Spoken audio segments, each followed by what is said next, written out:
PT 365 science and take में आज हम नेक्स्ट न्यूज की बात करेंगे। ऑलरेडी इसके काफी पार्ट्स हम कवर कर चुके हैं। ये 5th पार्ट है आपका जिसको कवर करेंगे।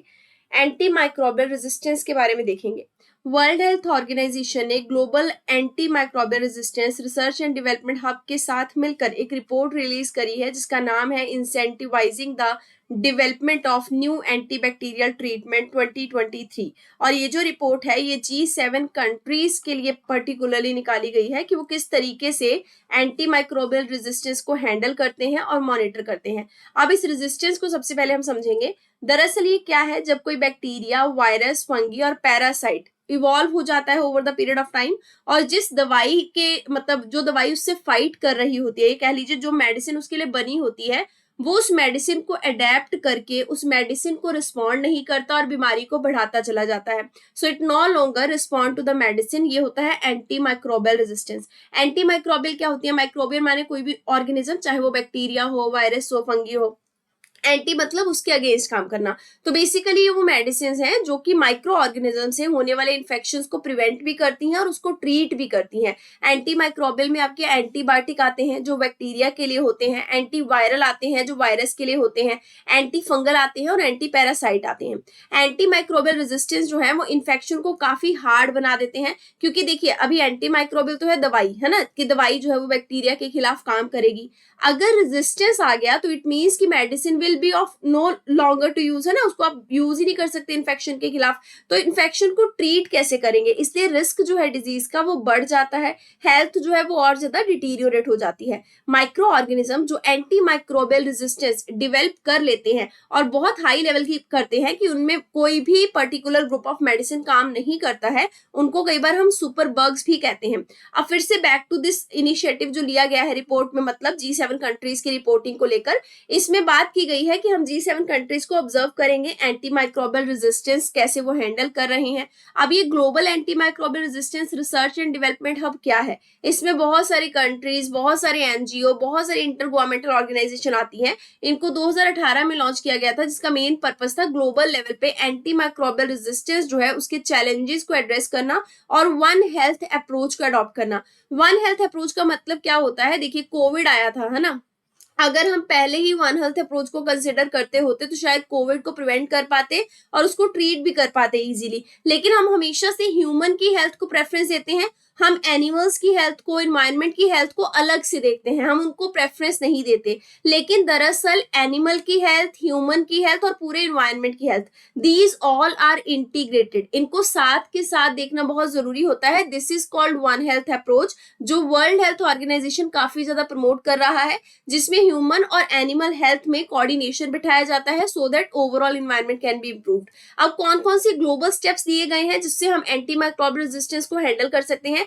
These points can be used in the mains answer writing. जैसे कि एक ग्लोबल एक्शन प्लान है एंटी माइक्रोबियल रेजिस्टेंस को लेके जो वर्ल्ड हेल्थ ऑर्गेनाइजेशन ने निकाला है। फिर आपका अवेयर नाम का टूल है जिसका नाम है एक्सेस वॉच एंड रिजर्व। दरअसल एक्सेस वॉच एंड रिजर्व का मतलब होता है कि पहले हम लोग एसेसिबिलिटी देखते हैं उन मेडिसिन की जिन पे बैक्टीरिया काम करना बंद कर देता है, जिन पे बैक्टीरिया काम कर रहा है, फिर उसको वॉच किया जाता है, फिर रिजर्व करके रखा जाता है। उन मेडिसिन को केवल तभी खरीदा जा सकता है जब प्रिस्क्रिप्शन हो। तो ये अवेयर टूल भी वर्ल्ड हेल्थ ऑर्गेनाइजेशन ने निकाला था। फिर ग्लास इनिशिएटिव है WHO का जिसका नाम है global anti microbial resistance and use surveillance system. इसके अलावा global antibiotic research and development partnership है। फिर सिक्योर नाम का इनिशिएटिव एक डेडिकेटेड मिशन है जिसमें लो और लो मिडिल इनकम कंट्रीज जो हैं वो दरअसल इसेंशियल एंटीबायोटिक्स को एक्सेस कर सकते हैं, उनको आसानी से पा सकते हैं, पहले उनको आसानी से मुहैया नहीं होती थी। फिर वन हेल्थ जो है ये ज्वाइंट प्लान ऑफ एक्शन 2022 से 26 के बीच में चलाया जाएगा। ये फूड एग्रीकल्चर ऑर्गेनाइजेशन का, यूनाइटेड नेशन एनवायरनमेंट प्रोग्राम का, world organisation for animal health का और WHO का मिलकर चलाया वाला प्रोग्राम है। इंडिया के द्वारा पर्टिकुलरली कौन कौन से स्टेप्स दिए गए हैं? सो देखिए इंडिया ने एक नेशनल एक्शन प्लान प्रिपेयर किया है जिसमें हम लोग एंटी माइक्रोबियल रेजिस्टेंस का जो कंटेनमेंट है, मतलब उसका रोकथाम, वो करने की कोशिश करेंगे। फिर हमारा एक दिल्ली डिक्लेरेशन है जो एंटी माइक्रोबियल रेजिस्टेंस को लेकर काम करता है। रिसर्च और इंटरनेशनल कोलैबोरेशन की फील्ड में हम काम करते हैं। नेशनल लेवल पे anti microbial resistance surveillance network है जिसमें हम स्टेट मेडिकल कॉलेजेस को कोलैब करते हैं। फिर एंटीबायोटिक स्टेवर्डशिप प्रोग्राम है जिसमें हम लोग मिसयूज जो है एंटीबायोटिक का हॉस्पिटल्स में, आईसीयू में, उसको प्रिवेंट करते हैं। What kind of misuse we are talking, जैसे कि हॉस्पिटल से एंटीबायोटिक्स को कई बार चोरी छिपे ब्लैक मार्केट किया जाता है, ये सारी चीजें। रेड लाइन कैंपेन एंटीबायोटिक पे चलाया गया था, मतलब आप कभी भी मेडिसिन खरीदते हो ना, कभी देखिएगा उस मेडिसिन के ऊपर ना रेड लाइन लगी होती है। रेड लाइन अगर लगा हुआ है, जैसे आप टीबी की मेडिसिन फॉर एग्जांपल देखिए, आप जब उसके देखेंगे ना पत्ते को, तो उसके ऊपर ऐसे रेड कलर के मार्क मिलेंगे। तो रेड लाइन कैंपेन का मतलब जिन पे रेड मार्क है वो ये चीज दिखाता है कि ये एक पर्टिकुलर तरीके की एंटीबायोटिक है या ऐसा एक एंटीमाइक्रोबियल है जिसके खिलाफ रेजिस्टेंस पैदा हो सकता है अगर आपने इन बिटवीन अपना कोर्स छोड़ा।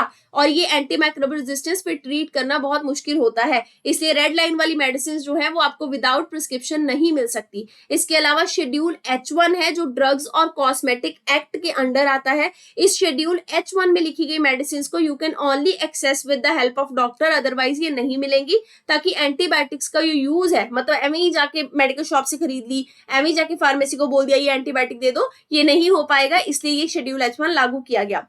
ड्राइवर्स क्या है, यानी कि ये क्यों होता है एंटीमाइक्रोबियल रेजिस्टेंस। पहली चीज तो एंटीमाइक्रोबियल आप बेफालतू में मिसयूज या ओवर यूज कर रहे हैं, तो आपकी बॉडी के बैक्टीरिया को वो मेडिसिन एक दवाई की तरह नहीं, एक फूड की तरह मिल रही है और इस वजह से उसने रेजिस्टेंस बना लिया। या फिर आप में अवेयरनेस नहीं है, या फिर क्वालिटी जो है मतलब मेडिसिन का वो अच्छा नहीं है, या फिर आप इनकरेक्ट तरीके से मेडिसिन को यूज कर रहे हैं और वो बीमारी के खिलाफ नहीं काम कर पा रही है। सफाई जो है एक मेजर इशू है, क्या सफाई नहीं रख पा रहे, हाइजीन मेंटेन नहीं कर रहे। लाइफ स्टॉक फार्मिंग में खास करके जो कैटल्स होती हैं उनमें आपका एंटीबायोटिक यूज किया जाता है to treat several kind of diseases, है ना। जब उनमें एंटीबायोटिक जाएगा तो हम उन्हीं का तो मिल्क वगैरह कंज्यूम करते हैं, तो हमारे अंदर भी वो रेजिस्टेंस पैदा हो जाता है। Triple planetary crisis is the major reason, जिसमें क्लाइमेट चेंज अगर हो रहा है, पॉल्यूशन हो रहा है और बायोडाइवर्सिटी का लॉस हो रहा है, तो ये AMR होना लाजमी है। अब बात करेंगे इससे रिलेटेड कॉन्सेप्ट की जो है बायोफिल्म। देखिए मैंने आपको क्या बोला कि कोई भी ऑर्गेनिज्म रेजिस्टेंस क्रिएट कर लेता है टुवर्ड्स द मेडिसिन, जिसकी वजह से वो मतलब मेडिसिन उस पर काम नहीं कर पाती।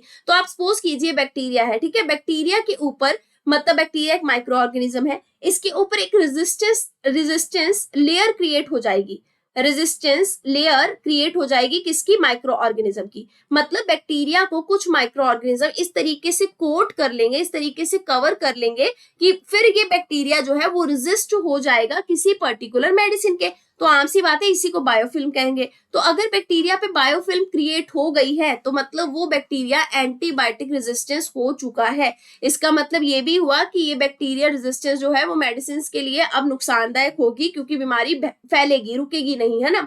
इसके अलावा ऐसा नहीं है कि ये बैक्टीरिया आपकी बॉडी के अंदर ही होगा तभी ये रेजिस्टेंस क्रिएट होगा या बायोफिल्म बनेगी। कई बार ऐसा भी होता है कोई मेटल हो गया, प्लास्टिक हो गया, नेचुरल मटेरियल हो गया, जैसे आपकी रॉक्स वगैरह, मेडिकल इम्प्लांट हो गए, किचन काउंटर, इन सब में भी जो बैक्टीरिया कभी कभी मिलते हैं ना, इनके ऊपर भी आपको बायोफिल्म आसानी से देखने को मिल जाएगी। अब बात करेंगे नॉन कम्युनिकेबल डिजीज के बारे में। मिनिस्ट्री ऑफ हेल्थ के द्वारा स्ट्रेटेजिक ऑपरेशनल गाइडलाइन निकाली गई है जिसका नाम है national programme for prevention and control of non communicable diseases. तो कैसे इनको हैंडल करेंगे हम लोग, NCDs को 2023 से 30 तक का ये प्लान है। कुछ और इनिशिएटिव इसमें लॉन्च किए गए, जैसे कि 75/25 इनिशिएटिव, जिसमें टारगेट रखा गया कि 75 मिलियन पीपल जिनको हाइपरटेंशन यानी कि ब्लड प्रेशर वगैरह की, हाई BP की दिक्कत है और डायबिटीज है, हम उनका स्टैंडर्ड केयर करेंगे बाय द ईयर 2025। फिर सशक्त पोर्टल निकाला गया जिसमें प्राइमरी लेवल के जो हेल्थ सेंटर होते हैं उसमें जो मेडिकल ऑफिसर्स होते हैं उनको ट्रेनिंग दिया जाएगा और लगभग 40,000 ऐसे मेडिकल ऑफिसर्स को ट्रेन किया जाएगा। नॉन कम्युनिकेबल डिजीज क्या होती हैं ये तो ऑब्वियसली आपको पता ही होगा। कुछ होती है कम्युनिकेबल, कम्युनिकेबल माने आपके छींकने खांसने से बैक्टीरिया किसी को जा सकते हैं, बीमारी कर सकते हैं। नॉन कम्युनिकेबल माने कि सिर्फ आप ही को वो नुकसान करेगी डिजीज, इसका किसी मतलब आप बोल सकते हैं किसी दूसरे बंदे से लेना देना नहीं है, फैलती नहीं है ये बीमारी। यहाँ डिफरेंस लिखा हुआ है, पहले गाइडलाइंस को समझते हैं then we will come to the difference. तो देखिए हाइलाइट्स क्या है, national programme for prevention and control of cancer, diabetes, cardiovascular diseases और स्ट्रोक। ये प्रोग्राम का ही नाम बदल के अब ये रखा गया है national programme for prevention and control of non communicable diseases. अब इस प्रोग्राम में बहुत सारी चीजें हैं, जैसे कि आपका क्रोनिक ऑब्स्ट्रक्टिव पुल्मोनरी डिजीज हो गया, फिर नॉन अल्कोहलिक फैटी लीवर का बीमारी हो गया, प्रधानमंत्री नेशनल डायलिसिस प्रोग्राम किडनीज की प्रॉब्लम के लिए, ये सारे प्रोग्राम इसका हिस्सा है। नॉन कम्युनिकेबल डिजीज की अगर बात करेंगे तो ये क्रोनिक डिजीज है, मतलब ये मतलब लगातार समय दर समय लंबे पीरियड के लिए चलती हुई बीमारियां हैं, जो कि जेनेटिकली हो सकती हैं, फिजियोलॉजिकली हो सकती हैं, और बिहेवियरल फैक्टर की वजह से भी हो सकती हैं। मेन टाइप्स होती है कार्डियोवास्कुलर, यानी कि दिल की प्रॉब्लम हो गया, हार्ट का, है ना, फिर आपका कैंसर हो गया, क्रॉनिक रेस्पिरेटरी डिजीज, सांस लेने में दिक्कत होगी, डायबिटीज होगी, हाइपरटेंशन हो गया, ओबेसिटी हो गई।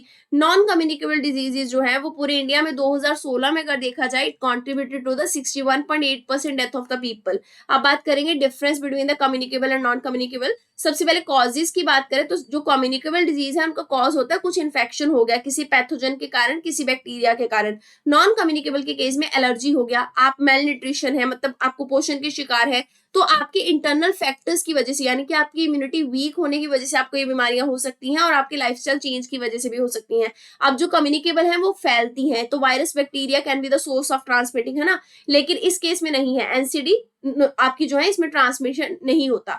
रोल ऑफ इनहेरिटेंस की बात करें, यानी कि पुश्तैनी तौर पे अगर देखें तो पुश्तैनी तौर पे कम्युनिकेबल डिजीज नहीं फैलती है, एक जनरेशन से दूसरी जनरेशन ये नहीं होगी, लेकिन नॉन कम्युनिकेबल हो जाती है। डिजीज का टाइप की बात करें तो कम्युनिकेबल डिजीज तुरंत होती है, किसी ने छींका, किसी के अंदर कम्युनिकेबल डिजीज फैलाने का अगर वो है बैक्टीरिया या वायरस, वो आपको छींकने से तुरंत हो जाएगा। लेकिन नॉन कम्युनिकेबल डिजीज धीरे धीरे फैलती हैं और लंबे समय तक रहती हैं। अगर ट्रीटमेंट की बात करें तो ट्रीटमेंट स्पेशली चाहिए होता है, स्पेशलाइज्ड काइंड ऑफ का, जब हम बात करते हैं एनसीडी नॉन कम्युनिकेबल डिजीज की, जबकि communicable disease can be treated with the traditional methods. अब एग्जांपल की बात करें तो कम्युनिकेबल में आपकी ट्यूबरक्लोसिस और मलेरिया आएंगी, जबकि नॉन कम्युनिकेबल में अल्जाइमर, हाइपरटेंशन, ये सब आएंगी। इंडिया के क्या क्या इनिशिएटिव रहे हैं एनसीडी को कंट्रोल करने के लिए? इंडिया ने एक नेशनल एक्शन प्लान बनाया है कि 2025 तक हम लोग नॉन कम्युनिकेबल डिजीज को प्रिवेंट भी करेंगे, कंट्रोल भी करेंगे। तो जितनी इनसे मौतें होती हैं वो हम 2025 तक 25% कम कर देंगे।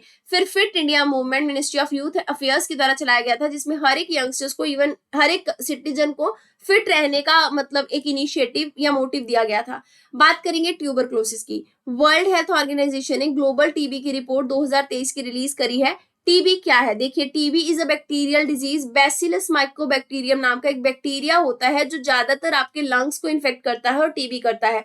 लंग्स में होने वाली टीबी को पुल्मोनरी टीबी कहते हैं और ये टीबी फैलती है। लंग्स के अलावा और भी आपके बॉडी ऑर्गन में टीबी हो सकती है, जिसको एक्स्ट्रा पुल्मोनरी टीबी कहते हैं। ये गैस्ट्रो इंटेस्टाइनल, यानी कि आपके पेट में, आपके स्केलेटन में, आपके लीवर में, आपके ब्रेन में, कहीं पे भी हो सकती है। लेकिन such kind of TB is not communicable, ये आसानी से नहीं फैलती है। अब मेडिसिन की बात करें तो इसमें 4 ड्रग ट्रीटमेंट चलता है, आइसोनिजाइड, रेफेमिसिन, उसके बाद इथेम्बिटोल और आपका पायराजिनामाइड। ये 4 मतलब कॉम्बिनेशन ऑफ मेडिसिन से ट्रीट किया जाता है टीबी को।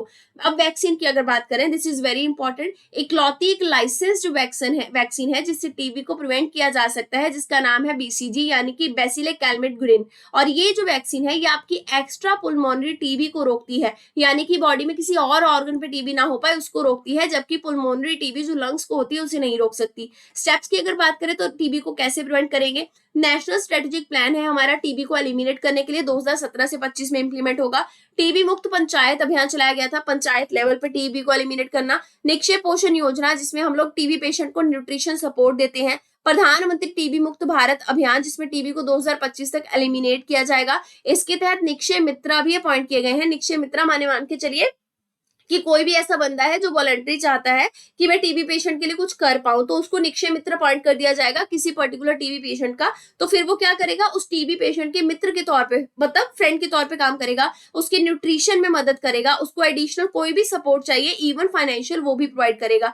कब तक करेगा? जब तक टीबी का ट्रीटमेंट चल रहा है। Find treat all end TB, ये ज्वाइंट इनिशिएटिव है वर्ल्ड हेल्थ ऑर्गेनाइजेशन का, ग्लोबल फंड ऑर्गेनाइजेशन का, जिसमें 40 मिलियन लोग जो टीबी से ग्रस्त हैं उनको डायग्नोस और ट्रीट किया जाता है। मॉस्को डिक्लेरेशन 2017 में आया था वर्ल्ड हेल्थ ऑर्गेनाइजेशन का, जिसका मेन पर्पस था टीबी को 2030 तक एंड करना। उसके बाद बीपल एक 6 मंथ इनिशिएटिव है, जिसमें कि ओरल 3 ड्रग यानी कि 3 ड्रग्स का कॉम्बिनेशन जो है वो यूज किया जाता है, जिसमें कि एक्सट्रीमली ड्रग रेजिस्टेंस टीबी को ट्रीट करते हैं। अब यहाँ ध्यान दीजिएगा, एक्सट्रीमली ड्रग रेजिस्टेंस, जैसे कि आपका एंटी माइक्रोबियल रेजिस्टेंस था ना, तो यहाँ पे क्या है, जो टीबी के ड्रग्स हैं उसके खिलाफ टीबी के बैक्टीरिया ने खुद को रेजिस्ट कर लिया।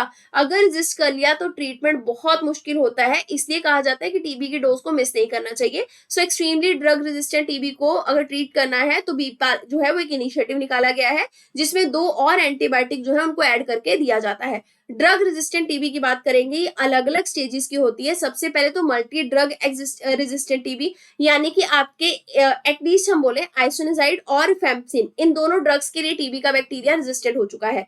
फिर है एक्सटेंसिवली ड्रग रेजिस्टेंस टीबी, जिसमें कि आपका आइसोनिजाइड, रिफेम्पसिन, इसके अलावा कोई भी इनमें से एक ड्रग, चाहे वो आपका फ्लोरोक्लोन हो, चाहे एमकेचिन, चाहे कैनेमेसिन और कैप्रोमाइसिन, इन सबसे टीबी का बैक्टीरिया रेजिस्ट हो चुका है।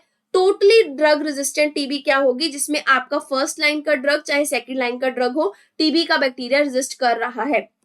सिकल सेल डिजीज की बात करेंगे, यूएसए ने सबसे पहला क्रिस्पर बेस्ड जो जीन थेरेपी होता है सिकल सेल डिजीज ठीक करने के लिए पेशेंट पे यूज किया। तो देखिए कैसगेवी और लिफगेनिया ये पहले सेल बेस्ड जीन थेरेपी हैं जिनको अप्रूव करके सिकल सेल डिजीज को ठीक किया गया है और 12 साल के बच्चे पे ये ट्रीटमेंट जो है वो किया गया है। इंडिया ने भी national sickle cell anaemia elimination mission जो है वो निकाला है ताकि हम सिकल सेल डिजीज को हैंडल कर सके। तो इसको समझना जरूरी है बीमारी को। तो देखिए ये ना हीमोग्लोबिन का डिसऑर्डर होता है, आपकी बॉडी में जो ब्लड है उसमें एचबी होता है। हीमोग्लोबिन जो है वो आपकी बॉडी में ब्लड को कैरी करने के लिए और ब्लड में ऑक्सीजन को कैरी करने के काम आता है। तो ये दरअसल ये जो डिजीज है ना सिकल सेल, ये जेनेटिक डिजीज है। हीमोग्लोबिन ऑक्सीजन कैरी करता है, ऑक्सीजन कैरी करने वाले एक तरीके से ये सेल है ना, और ये सेल है रेड ब्लड सेल। ये रेड ब्लड सेल होते हैं आपके इस तरीके के सर्कल शेप के। कई बार ये रेड शेप के जो सेल है ना, red blood cell sorry circle shape के हैं, ये अपना शेप ना कुछ सिकल जैसा कर लेते हैं। ऐसा देखिए ये सिकल जैसा, तो सिकल जैसा जो इसका शेप है, अब ये शेप के सेल आपकी बॉडी में, क्योंकि ब्लड के ही सेल है ना, जब ये शेप के सेल ऐसे बॉडी में ब्लड के फॉर्म में फ्लो करेंगे तो ये ब्लॉकेज कर देते हैं कई बार। इसकी वजह से आपके वेसल्स में ब्लॉकेज आ जाता है, स्ट्रोक, आई प्रॉब्लम, इन्फेक्शन, ये सारी चीजें होने लग जाती हैं। इसके सिम्टम्स हैं जॉन्डिस होना, लीवर और स्प्लीन इनलार्जमेंट होना। इंडिया में आपका एससीडी जो है ये ट्राइबल पॉपुलेशन में बहुत ज्यादा होता है, मतलब जो आपकी ट्राइब्स हैं उनको बहुत ज्यादा इफेक्ट करता है। ट्राइबल एरियाज जो हैं ये दरअसल मलेरिया इनको काफी समय तक वहां होता था, एंडेमिक था वहां पे, जिसकी वजह से इनके जो सेल्स थे बॉडी के उन्होंने खुद को एवोल्यूशन स्टेज में डाला, इवॉल्व किया और इवॉल्व करके अपनी शेप जो है उसको सिकल सेल जैसा कर लिया। स्टेम सेल और बोन मैरो ट्रांसप्लांट यानी कि hemopoietic stem cell transplant, stem cell के बारे में हम पढ़ चुके हैं ना पिछले पार्ट्स में। तो ये ट्रीटमेंट अवेलेबल है जिससे हम डिजीज को कैरी मतलब खत्म कर सकते हैं, कंट्रोल कर सकते हैं। इनहेरिटेंस अगर देखा जाए सिकल सेल डिजीज का, तो ये एक जेनेटिक कंडीशन है जो बर्थ के टाइम से ही प्रेजेंट होती है। ये तब आती है जब बच्चा जो है वो अपने मतलब पेरेंट्स से जीन्स को एक्वायर करता है, और खास करके उस पेरेंट्स से जिसमें ये बीमारी होती है। अगर दोनों पेरेंट्स को सिकल सेल नाम की बीमारी है तो 1 in 4 पेशेंट में ये चांस रहेगा कि बीमारी होगी। अगर ये कंप्लीटली मतलब अगर बच्चे को पूरे तरीके से चली जाती है तो कई बार अनइफेक्टेड भी रहता है बच्चा, मतलब अगर पेरेंट्स में है और बच्चे को चली भी गई बीमारी तब भी ये बच्चे के ऊपर जागरूक नहीं होगी, ये भी केस होता है 1 in 4 चांस। इसके अलावा अगर सिकल सेल का ट्रेट मतलब देखा गया दोनों पेरेंट्स में 50-50%, तो फिर 1 in 2 चांस है कि बच्चे को बीमारी होगी। मतलब पेरेंट्स से अगर बच्चे को जा रहा है वो चीज तो 1 in 2% यानी 50% चांस है बच्चे को बीमारी हो सकती है या फिर नहीं हो सकती। यहाँ देखिए नॉर्मल रेड ब्लड सेल इस तरीके के हैं, सिकल सेल वाले आपके इस तरीके के हैं। सिकल सेल जब यहाँ से जाएंगे तो आपका क्या करेंगे, शेप जो है मतलब वो चेंज कर देंगे खुद की और इसकी वजह से ब्लॉकेज कर देंगे। अब नेशनल लेवल पे हमारे पास national sickle cell anaemia elimination mission भी है, जिसका ऑब्जेक्टिव है 2047 तक हम लोग क्या करेंगे, अफोर्डेबल तरीके से एलिमिनेट करने की कोशिश करेंगे सिकल सेल को, जिसके लिए हेल्थ प्रमोशन, प्रिवेंशन और होलिस्टिक मैनेजमेंट किया जाएगा। बेनिफिशियरीज की बात करें तो 0 से 18 साल के पहले बच्चों को कवर किया जाएगा, धीरे धीरे करके 40 साल की उम्र तक के बच्चों को कवर किया जाएगा, मतलब बुजुर्गों को। अब बात करेंगे सिकल सेल को कैसे कंट्रोल करेंगे और इनिशिएटिव्स के थ्रू। नेशनल हेल्थ मिशन हम लेके आए हैं जिसमें कि हम लोग क्या करते हैं, जितने भी जेनेटिक डिजीजेस हीमोग्लोबिन से रिलेटेड है उनको आइडेंटिफाई करके उनका एक रजिस्टर तैयार करते हैं और कम्युनिटी लेवल पे सर्विस देते हैं। हीमोग्लोबिन की बात करेंगे तो देखिए एक नई स्टडी ये बताती है कि आपके जो कॉन्ड्रोसाइट है उनसे हीमोग्लोबिन बनता है, और हीमोग्लोबिन बॉडीज भी बनती हैं जिनको हेडी कहते हैं। पहले सिर्फ ये कहा जाता था कि रेड ब्लड सेल हैं जिनमें हीमोग्लोबिन बनता है, लेकिन अब कॉन्ड्रोसाइट में भी बनता है।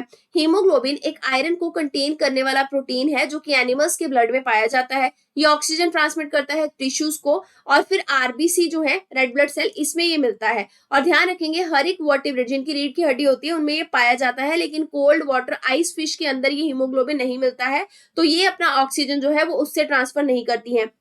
अदरवाइज जितने भी मतलब आपके वर्टिब्रेट हैं जिनके अंदर आपका ये आरबीसी मिलता है, उनके अंदर हीमोग्लोबिन मिलता है, और हीमोग्लोबिन से ही वो ऑक्सीजन को ट्रांसपोर्ट करते हैं। अब कोल्ड वाटर आइस फिश कैसे करेगी? ये क्या करती है, ये आपका डिफ्यूजन का प्रिंसिपल है, जिससे ऑक्सीजन को ब्लड में कैरी करती है, और थोड़ा सा कलर अलग होता है इसका। हीमोग्लोबिन की बात करें तो इसका ऑक्सीजन के साथ बॉन्ड होता है, मतलब ये ऑक्सीजन के साथ तुरंत जुड़ जाता है, टाई अप हो जाता है, और बॉडी में ऑक्सीजन की सप्लाई पहुंचाएगा। तो कभी आपने देखा है ना कि कुछ लोग अंगीठी जला के अपने मतलब रूम के अंदर बैठ जाते हैं सर्दी के अंदर, कहा जाता है कि रात को उनकी डेथ होगी, कमरा बंद था, तो उस टाइम पे मिथेन बन जाती है उसके अंदर, आपके कमरे के अंदर, सॉरी कार्बन मोनोऑक्साइड बन जाती है। तो कार्बन मोनोऑक्साइड की एफिनिटी जो है वो हीमोग्लोबिन के साथ ऑक्सीजन से भी ज्यादा है, तो तुरंत जैसे ही कार्बन मोनोऑक्साइड मिलेगी ना तो हीमोग्लोबिन के साथ टाई अप हो जाएगी, तो ऑक्सीजन टाई अप नहीं होगी, तो बॉडी में अब क्या जाएगा, ब्लड में क्या जाएगा, ऑक्सीजन नहीं जाएगी, कार्बन मोनोऑक्साइड जाएगी, जिसकी वजह से डेथ भी हो सकती है। तो ध्यान रखेंगे जब तो ऑक्सीजनेटेड स्टेट है तब तो आपका इसको कहेंगे ऑक्सी हीमोग्लोबिन, ये ब्राइट रेड कलर का होगा। लेकिन अगर ये इसमें आपका ऑक्सीजन नहीं है तो हम कहेंगे डी ऑक्सी हीमोग्लोबिन, तब ये होगा आपका पर्पल ब्लू, क्योंकि इसमें ऑक्सीजन कम हो जाएगी।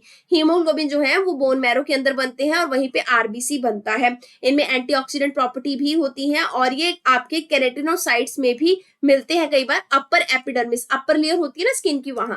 कॉन्ड्रोसाइट की बात करें तो कॉन्ड्रोसाइट वो सेल है जो कार्टिलेज बनाते हैं। कार्टिलेज क्या होता है, हमारी बॉडी में सेल होता है, सेल से टिश्यू बनता है, टिश्यू से ऑर्गन, तो टिश्यूज के बीच में जो कनेक्शन बिठाने वाला आपका एक सिस्टम है उसको कॉन्ड्रोसाइट कहते हैं, मतलब कार्टिलेज कहते हैं। आप कभी अपने ना नाक को ऐसे घुमा के देखिएगा, कान को फोल्ड करके देखिएगा, ये सब फोल्डिंग वोल्डिंग कार्टिलेज की वजह से होती है। तो कहा जा रहा है कॉन्ड्रोसाइट के अंदर भी हीमोग्लोबिन बनता है। तो आपका कॉन्ड्रोसाइट क्या करता है, कार्टिलेज रिलीज करता है, जो कि फ्लेक्सिबल मटेरियल होता है बॉडी के अंदर। हीमोग्लोबिन इनके अंदर जो होता है कॉन्ड्रोसाइट के अंदर, वो ऑक्सीजन को कैरी करता है और ऑक्सीजन को स्टोर भी करता है। आगे बात करेंगे रेयर डिजीज के बारे में। पहली बार ministry of health and family welfare ने जेनरिक ड्रग्स को इंट्रोड्यूस किया है, जिनमें कि 4 रेयर डिजीज को अगर सॉल्व करना है तो उसके लिए जेनरिक ड्रग रिलीज किए जाएंगे। देखिए जेनरिक ड्रग क्या होता है, आप कभी भी मेडिकल शॉप से अगर मेडिसिन खरीदते हैं उसके ऊपर किसी ना किसी कंपनी की ब्रांडिंग लगी होती है, नाम लगा होता है। कुछ मेडिसिन ऐसी होंगी जिनके ऊपर ब्रांडिंग नहीं है। अगर कंपनी की ब्रांडिंग नहीं है तो मतलब किसी पर्टिकुलर कंपनी का प्रमोशन नहीं हो रहा, मार्केटिंग नहीं की गई है उस प्रोडक्ट की, लेकिन सॉल्ट सेम है मेडिसिन का, उनको कहेंगे जेनरिक ड्रग। लेकिन अगर ब्रांडेड है तो थोड़ा महंगा रहेगा। तो जेनरिक जो है वो इजीली एक्सेसिबल रहता है, मतलब आसानी से मिलता है और इजीली आपको मतलब अफोर्ड कर सकते हैं आप, है ना। इसलिए गवर्नमेंट जेनरिक ड्रग को प्रमोट कर रही है। जन औषधि योजना के तहत जन औषधि केंद्र भी खोले हैं जिसमें ये मेडिसिन बहुत सस्ती मिलती हैं। तो 4 रेयर डिजीज कौन सी है जिनके लिए जेनरिक ड्रग को इंट्रोड्यूस किया गया है? आपकी ये है ट्रिसोनेमिया टाइप 1, गॉचर डिजीज, विल्सन डिजीज और ड्रेविड, और आपकी लेनक्स गुजॉर्ड भी इसको कहते हैं। रेयर डिजीज का मतलब क्या होता है, मतलब 1000 लोगों में कोई एक ही बंदा होगा जिसको ये लाइफ टाइम का डिसऑर्डर जो है वो देखने को मिलेगा जिसके अंदर, इसको रेयर डिजीज कहेंगे। ये ज्यादातर आपकी जेनेटिक होती हैं, और आज के टाइम पे 5% वर्ल्ड की पॉपुलेशन को ऐसी डिजीज जो है वो हो रखी है। नेशनल पॉलिसी भी है हमारे पास रेयर डिजीज की, जो 2021 में निकाली गई थी, जिसमें हम लोग फाइनेंशियल असिस्टेंस देते हैं लोगों को जिनको ये बीमारियां हैं, और ये सब राष्ट्रीय आरोग्य निधि का हिस्सा है। 3 ग्रुप्स में कैटेगराइज करते हैं हम इन बीमारियों को। पहला है ग्रुप 1, जिसमें हम लोग क्या करते हैं, जो भी डिसऑर्डर होता है, रेयर डिजीज होती है, उसमें 1 टाइप का क्यूरेटिव ट्रीटमेंट देते हैं। ग्रुप 2 के अंदर डिजीज को लंबे टाइम के लिए ट्रीट किया जाता है, लोअर कॉस्ट ऑफ ट्रीटमेंट पे। ग्रुप 3 के अंदर डिजीज को बहुत हाई कॉस्ट के लिए ट्रीट किया जाता है। अब एग्जाम्पशन की बात करें तो इसमें जो दवाइयां वगैरह लगती है उनके ऊपर कस्टम ड्यूटी नहीं लगती है इन ड्रग्स के ऊपर। फिर उसके अलावा प्रोडक्शन लिंक्ड इंसेंटिव स्कीम जो फार्मास्यूटिकल के लिए निकाली गई है, उसमें ऑर्फन ड्रग्स को भी कवर किया गया है। ऑर्फन ड्रग्स वो दवाइयां होती हैं जो रेयर डिजीज को ट्रीट करने के लिए यूज की जाती हैं। अब बात करेंगे फिक्स्ड डोज कॉम्बिनेशन ड्रग्स के बारे में। Central drug standard control organisation के द्वारा कंडीशनल नोट जो है वो दिया गया है कि जल्द ही 5 फिक्स्ड डोज कॉम्बिनेशन के जो ड्रग्स हैं जिनको बैन कर दिया गया था उनको दोबारा से सेल किया जा सकता है। तो आप ध्यान रखेंगे फिक्स्ड डोज कॉम्बिनेशन ड्रग का मतलब ये हुआ कि उसमें एक से ज्यादा दवाइयां या ड्रग्स डाले गए हैं। जैसे कि आपकी HIV की ड्रग जो है जिसको बोलते हैं एथ्रिप्ला, इसमें आपका लेफिवेंस, इसके अलावा आपका एम्थ्रिसिबिन और तेनुस्वर, ये तीनों चीजें डाली गई हैं। फिक्स्ड ड्रग कॉम्बिनेशन के अंदर 1 या उससे ज्यादा आप बोल सकते हैं एक्टिव फार्मास्यूटिकल इंग्रेडिएंट जो है वो होते हैं। एक्टिव फार्मास्यूटिकल इंग्रेडिएंट क्या है? ये ड्रग्स का बायोलॉजिकली एक्टिव कंपोनेंट है जिसकी वजह से ड्रग्स वर्क करता है। अब ये ध्यान रखना है आपको कि नए ड्रग की डेफिनेशन में आपके ये आते हैं, फिक्स जो आपके डोज कॉम्बिनेशन है उसके अंदर ये आते हैं। नए ड्रग्स को अगर आपको मार्केट में उतारना है तो उसके लिए drugs controller general of India का अप्रूवल चाहिए होता है, जो कि central drug standard control organisation का एक तरीके से हेड होता है। अब मेरिट्स की बात करें तो ये जो ड्रग्स हैं इनसे एफिशिएंसी काफी आती है, इनका कॉस्ट कम होता है। डीमेरिट्स की बात करें तो कई बार क्या होता है, कई बार फार्माकोडायनेमिक की प्रॉब्लम आ जाती है जिसकी वजह से ड्रग्स जो है वो जहर बन जाता है और इसका शेल्फ लाइफ काफी रिड्यूस हो जाता है और इसमें एंटी माइक्रोबियल रेजिस्टेंस होने का खतरा रहता है। अब ऐसे समझिए कोई एक मेडिसिन है जिसमें एक ही ड्रग है, अगर एंटीबायोटिक रेजिस्टेंस या माइक्रोबियल रेजिस्टेंस पैदा हुआ तो एक ही ड्रग के खिलाफ होगा, लेकिन अगर वो फिक्स्ड डोज कॉम्बिनेशन है उसमें 4 ड्रग्स जुड़े हुए हैं और फिर अगर एएमआर पैदा हुआ तो मतलब चारों ड्रग्स के खिलाफ बैक्टीरिया रेजिस्टेंस कर देगा, है ना, माइक्रोबियल रेजिस्टेंस कर देगा। तो इसलिए ये थोड़ा सा एंटी माइक्रोबियल रेजिस्टेंस को लेकर ज्यादा आप बोल सकते हैं खतरनाक होता है। कौन कौन से स्टेप्स दिए गए हैं इसको रेगुलेट करने के लिए? Drugs and cosmetic amendment act है 2008 में आया था। फिर इसके अलावा टेस्टिंग की जाती है लैब्स के अंदर, वो भी इसको कवर करता है, एफडीसी को। कॉस्मेटिक रूल भी इसके अंदर कवर करता है। अब बात करेंगे रिलेटेड डेवलपमेंट की। इससे पहले यहाँ पे, हाँ जी, यहाँ पे देखिए fixed retail prices for essential medicine के बारे में नेशनल फार्मास्यूटिकल प्राइसिंग अथॉरिटी के द्वारा 23 फॉर्मुलेशन या कह लीजिए ड्रग्स के रिटेल प्राइस को फिक्स कर दिया गया है। अब ये रिटेल प्राइस आपके ड्रग प्राइस कंट्रोल ऑर्डर के अंदर आएंगे। ड्रग की प्राइसिंग कैसे होती है? जो भी मेडिसिन है उसका प्राइस कैसे डिसाइड होता है? Ministry of health and family welfare के द्वारा नेशनल लिस्ट निकाली जाती है जो कि इसेंशियल मेडिसिन के लिए होती है। ये 2022 में एक्चुअल में फ्रेशली निकाली गई थी। इसमें वो इसेंशियल मेडिसिन आती हैं जो कि सब की सब आपके ड्रग प्राइस कंट्रोल ऑर्डर 2013 में डाली गई है। अब नेशनल फार्मास्यूटिकल प्राइसिंग अथॉरिटी क्या है? ये मिनिस्ट्री ऑफ केमिकल के अंदर आती है जिसका मेन पर्पस है प्राइस को कंट्रोल करना। जेनरिक ड्रग्स की फिर से बात करेंगे। Ministry of health and family welfare के द्वारा अलर्ट जारी किया गया है सारे सरकारी डॉक्टरों को कि आपको केवल जेनरिक मेडिसिन ही प्रिस्क्राइब करनी है, आप ब्रांडेड मेडिसिन को प्रिस्क्राइब नहीं कर सकते। जेनरिक ड्रग जो है ये वो मेडिकेशन है जिसमें कि हम सेम कॉम्बिनेशन ऑफ मेडिसिन को यूज करते हैं जो ब्रांडेड ड्रग में होती है, लेकिन इसकी मार्केटिंग नहीं की जाती। तो डोजेज सेम होता है, सेफ्टी सेम है, स्ट्रेंथ सेम है, क्वालिटी परफॉर्मेंस हर एक चीज सेम है। तो एक चीज आपको और ध्यान रखनी है, कोई भी अगर ब्रांडेड ड्रग है ना, उसने अपना पेटेंट ले रखा है अपनी दवाई का, अगर उसका पेटेंट एक्सपायर हो जाता है, मतलब 20 साल के लिए उसको पेटेंट मिला है एप्लीकेशन फाइल करने के बाद, तो उसके बाद उस ड्रग का आप जेनरिक ड्रग बना सकते हैं, तो जेनरिक ड्रग सस्ता बनेगा। इसके अलावा पेटेंट का जब पीरियड चल रहा है 20 साल के पीरियड के बीच में ही अगर आपको जेनरिक ड्रग बनाना पड़ गया तो कैसे बनाएंगे? तो इंडियन पेटेंट एक्ट 1970 के तहत कंपल्सरी लाइसेंसिंग का क्लॉज है। कंपल्सरी लाइसेंस ये कहता है कि अगर किसी कंपनी के पास एक पर्टिकुलर दवाई का पेटेंट है लेकिन उस दवाई की जरूरत पब्लिक को सस्ते दरों पे अवेलेबल करवाने की है और कंपनी मना कर देती है सस्ते दरों पे देने के लिए, तो फिर सरकार लगाएगी कंपल्सरी लाइसेंसिंग। सरकार क्या करेगी? सीधा सीधा उस कंपनी को कुछ परसेंटेज ऑफ रॉयल्टी दे देगी और सीधा उसकी मेडिसिन को लेकर, मतलब उसके इंग्रेडिएंट को लेकर जेनरिक मेडिसिन बनाना शुरू कर सकती है बल्क के अंदर, ठीक है। और इसके लिए आपको कंपनी का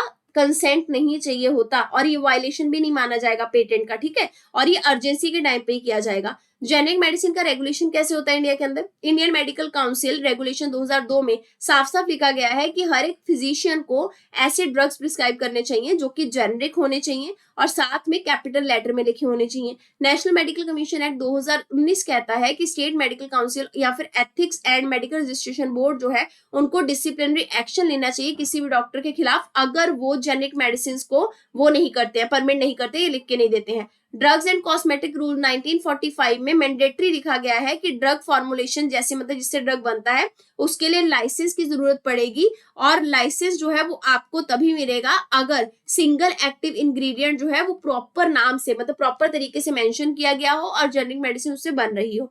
ड्रग्स टेक्निकल एडवाइजरी बोर्ड जो है इंडिया का, वो ये कहता है कि फार्मेसीज जो है वो जेनरिक मेडिसिन को बेच सकती हैं पेशेंट्स को, तभी भी बेच सकती हैं अगर पेशेंट के पास जो प्रिस्क्रिप्शन है ना वो ब्रांडेड मेडिसिन का है। अब इनिशिएटिव क्या क्या लिए गए हैं जेनरिक मेडिसिन को प्रमोट करने के लिए?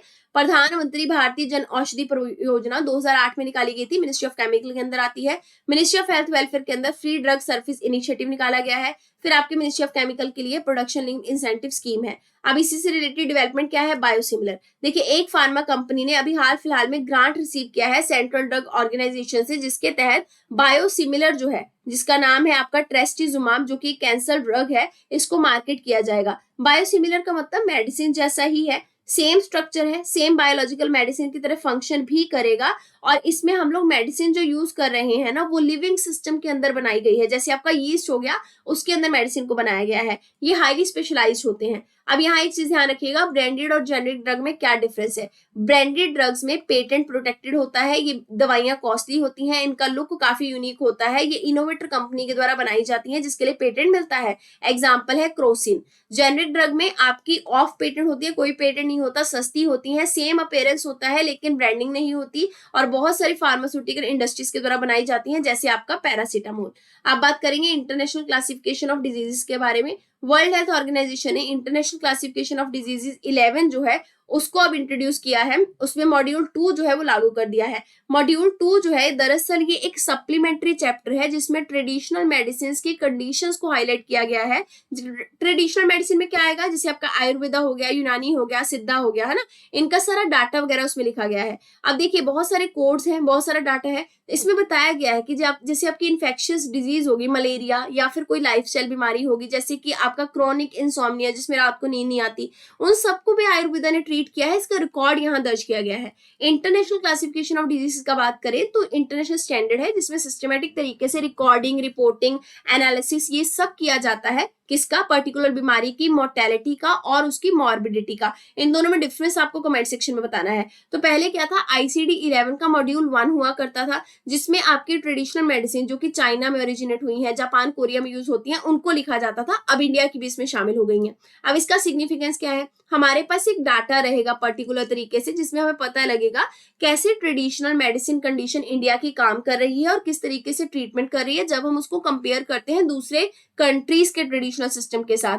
फिर ट्रेडिशनल मेडिसिन की प्रैक्टिस को ग्लोबल लेवल पे हम लोग इंटीग्रेट कर सकते हैं, और ट्रेडिशनल मेडिसिन को इंश्योरेंस के अंदर भी लेके आ सकते हैं। ट्रेडिशनल मेडिसिन क्या होती है, देखिए, इसमें हम लोग अपना जो इंडिजिनस पुराना जो हमारा डिफरेंट कल्चर है ना, उसमें जो हमने नॉलेज गेन किया है, किसी को ट्रीट करने का जो स्किल एक्वायर किया है, उसके नॉलेज को रखा जाता है, ताकि हम किसी का भी फिजिकल और मेंटल इलनेस जो है उसको ट्रीट कर सकें। फिर इसके अलावा नमस्ते पोर्टल है, जिसका नाम है national Ayush morbidity and standard terminology electronic, जिसमें हम लोग आयुर्वेदा, सिद्धा और यूनानी सिस्टम ऑफ मेडिसिन जो है उनके लिए टर्म्स बना रहे हैं, कोड्स बना रहे हैं। फिर आपका एहिम्स यानी कि Ayush health information management system है, जो एक कॉम्प्रिहेंसिव आईटी प्लेटफॉर्म है, जिसमें हम जितने भी हेल्थ केयर डिलीवरी सिस्टम के फंक्शंस हैं उनको मैनेज करते हैं। गुजरात डिक्लेरेशन है, जिसमें हम लोग सबसे पहला वर्ल्ड हेल्थ ऑर्गेनाइजेशन का ट्रेडिशनल मेडिसिन ग्लोबल समिट जो है उसका आउटकम लेके आए हैं, यानी कि उससे क्या क्या नतीजे निकले हैं, उसके रूल बुक को लेके आए हैं। फूड फोर्टिफिकेशन की बात करेंगे, फसाई के द्वारा ड्राफ्ट तैयार किया गया है food safety and standard amendment regulation 2011 का। तो इसमें हम क्या कर रहे हैं, हम लोग फूड की सेफ्टी का ध्यान दे रहे हैं, खास करके तब जब हम फूड को फोर्टिफाई कर रहे हैं। फोर्टिफाई का मतलब मजबूत करना, किलाबंदी करना। तो खाने को मजबूत कैसे करेंगे, उस खाने में और भी ज्यादा न्यूट्रिशन, विटामिन डाल के। तो ये दरअसल आपका food safety and standard act 2006 के तहत निकाला गया है। इसमें हम लोग बताते हैं कि कितने माइक्रो न्यूट्रिएंट जो है उनको आपको ऐड करना है किसी भी फूड को फोर्टिफाई करते टाइम, खास करके चावल को फोर्टिफाई करते टाइम। जब हम चावल को फोर्टिफाई करते हैं तो उसको कहते हैं फोर्टिफाइड राइस कर्नल। तो इसमें कितना आपका परसेंटेज माइक्रो न्यूट्रिएंट जाएगा, उसकी लिमिट लगाई गई है। इस माइक्रो न्यूट्रिएंट में हम चावल के अंदर iron, vitamin B9, vitamin B12, ये इनके साइंटिफिक नेम है, इनको डालते हैं, पुट करते हैं। फोर्टिफिकेशन का मतलब होता है डेलिब्रेट तरीके से, जानबूझ के किसी एक या एक से ज्यादा माइक्रो न्यूट्रिएंट को अपने फूड के अंदर पुट करना, उस फूड को न्यूट्रिशियस बनाना। ये सब फूड सेफ्टी स्टैंडर्ड रेगुलेशन 2018 के अंदर रेगुलेट होता है। राइस फोर्टिफिकेशन की बात करें तो राइस फोर्टिफिकेशन में आपका FRK जो आपके मतलब कर्नल है, कर्नल बनते हैं फूड फोर्टिफिकेशन के, राइस के जो कर्नल बनते हैं, इनमें हम लोग एक तरीके से एडिंग करते हैं माइक्रो न्यूट्रिएंट की, जो कि iron, folic acid, vitamin B12 हो सकता है। रेशो रखा गया है कि कितनी रेशो में हम लोग को माइक्रो न्यूट्रिएंट ऐड करने हैं। अब कैसे करेंगे, चावल का एक दाना लिया या तो उसके ऊपर कोटिंग कर दी माइक्रोन्यूट्रिएंट की, या उनको मिक्सअप कर दिया या मैश कर दिया उसके अंदर माइक्रोन्यूट्रिएंट को। ये सारी टेक्नोलॉजी को यूज किया जाता है, जैसे कोटिंग, एक्सट्रूजन, डस्टिंग। इंडिया में एक्सट्रूजन टेक्नोलॉजी यूज की जाती है, जिसमें हम लोग जो हमारे मिल्ड राइस है उनको पुल्वराइज करते हैं और फिर मिक्स कर देते हैं नॉर्मल राइस के साथ। मतलब जो हमारा माइक्रो न्यूट्रिएंट वाला राइस है उसको नॉर्मल राइस के साथ मिक्सअप कर दिया जाता है। बेनिफिट की बात करें तो मेल न्यूट्रिशन की समस्या को हैंडल कर सकते हैं, अनीमिया, ब्लड लॉस, इस सब को प्रिवेंट किया जा सकता है। इसके अलावा गले में जो समस्याएं होती है थायराइड वगैरह, उसको इंप्रूव कर सकते हैं। नियोनेटल हेल्थ इंप्रूव हो सकता है। आयरन फोर्टिफाइड राइस जो है ये उन पेशेंट्स के लिए कई बार हार्मफुल होते हैं जिनमें ऑलरेडी आयरन बहुत ज्यादा है, जैसे कि आपके थैलेसीमिया और सिकल सेल एनीमिया वाले पेशेंट में आयरन ज्यादा होता है।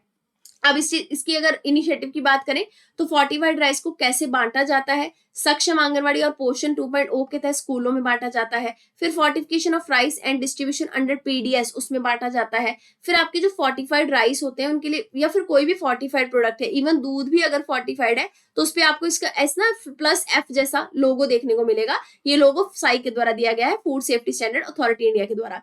बायोफोर्टिफिकेशन की बात करें तो बायोफोर्टिफिकेशन वो प्रोसेस है जिसमें हम लोग न्यूट्रिएंट्स को फूड क्रॉप के अंदर ब्रीड करते हैं। इसमें हम क्या करते हैं, एग्रोनॉमिक प्रैक्टिस यानी एग्रीकल्चर करते नहीं ऐसी प्रैक्टिस को अडॉप्ट करते हैं कि हमारा जो फूड है ना वो काफी ज्यादा न्यूट्रिशियस रहे। या तो कन्वेंशनल ब्रीडिंग होगी या बायोटेक्नोलॉजी को यूज किया जाएगा, यानी कि जेनेटिक इंजीनियरिंग कर दिया, ऐसे इंजेक्शन लगा दिए न्यूट्रिएंट वाले, क्रॉप उसी तरीके से उगेगी ऐसी अच्छी वाली न्यूट्रिएंट वाली, जिनोम एडिटिंग कर दी। और ये थोड़ा डिफरेंट होता है क्योंकि हम लोग इसमें क्या करते हैं, इसमें फोर्टिफिकेशन हम लोग कब कर देते हैं, हम fortification 1 second, it is slightly different from fortification in the sense that fortification is a post harvest method। हाँ जी, जैसे fortification क्या है, हम लोग जब राइस आपके बन गए तो बने हुए राइस में मिक्सअप करेंगे ना मिल्ड राइस को या माइक्रो न्यूट्रिएंट वाले राइस को। लेकिन इस केस में क्योंकि ये बायो फोर्टिफिकेशन है, इसमें फसल के उगने से पहले ही हमने चेंजेस करके उसको न्यूट्रिएंट बना दिया।